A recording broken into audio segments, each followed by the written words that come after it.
question C becomes a little bit more complicated because we do have the possibility of vertical asymptotes.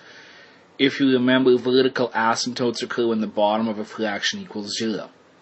We had x squared minus 4, it could equal 0 at plus 2 and at minus 2. The way the graphing calculator shows them is with these vertical lines that I'm going to outline in red.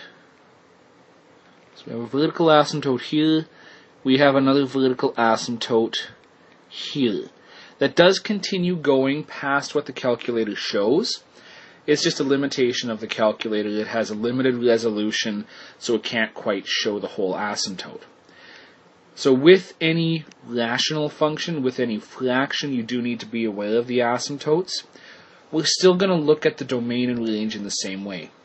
So the domain, where the function can be on the x-axis, starts negative infinity, goes until that first asymptote at negative 2. Then the domain picks up again. After negative 2, continues going until 2. Then the domain picks up again at 2. And if we look, I'm just going to outline in red again what the domain appears to be doing. The function appears to go there and stop.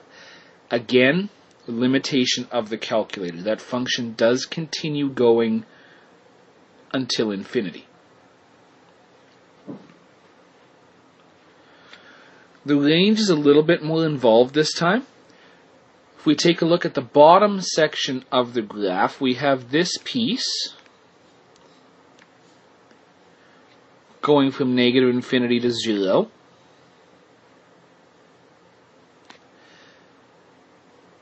And we have this piece, so we have this other piece, which is also below the x-axis, so we've already accounted for it. But we also have this piece between the two asymptotes.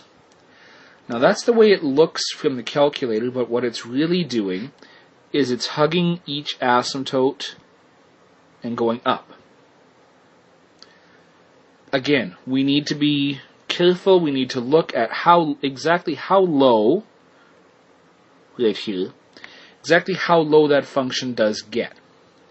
Now it doesn't get quite to 0, but if we're looking at the tick marks, we could say that it gets as low as 1.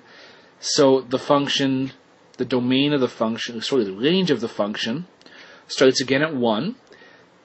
It's included, and it moves upwards until infinity.